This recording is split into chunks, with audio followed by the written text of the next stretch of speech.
I've been in prison for a year now and my experience in prison has been boring up until now.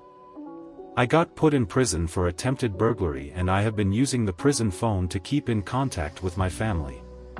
There are lots of prisoners who need the prison phone to talk to their loved ones. Most fights in here happen over one prisoner taking too long on the phone.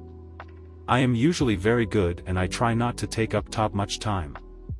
My wife is disappointed in me and my children are still too young to understand. As I called my family from the prison phone, the line was very long that day. Lots of prisoners wanted to use the phone. As soon as I called my wife, a stranger answered the phone. He was laughing and he told me that he had my wife and children all tied up.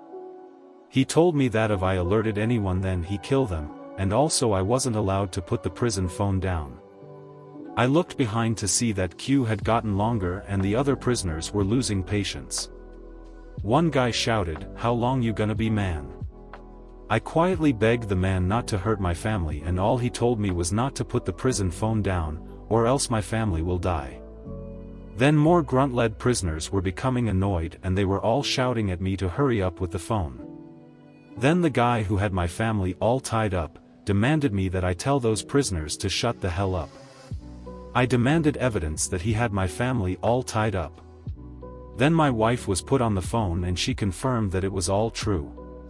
Then when a couple of prisoners told to hang up the phone, I told them to shut the hell up as the guy I had told me to do.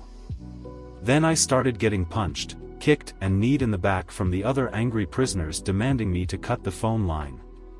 The guy who I was talking to told me to shout at the other prisoners and to call them hoes. I did exactly that and for my family I will do anything. Then I had gang of prisoners all ganging up on me and wanting to kill me now. One guy stabbed me multiple times and instead of falling or collapsing, the guy on the other end of the phone said, "As long as you are on the phone you will not die or collapse. Keep verbally abusing them," and I did just that, and for 2 hours I was still standing with heavy bleeding. I got stabbed even more due to my verbal abuse and then when the guy cut the phone line I instantly collapsed. I woke up in hospital and my family are fine.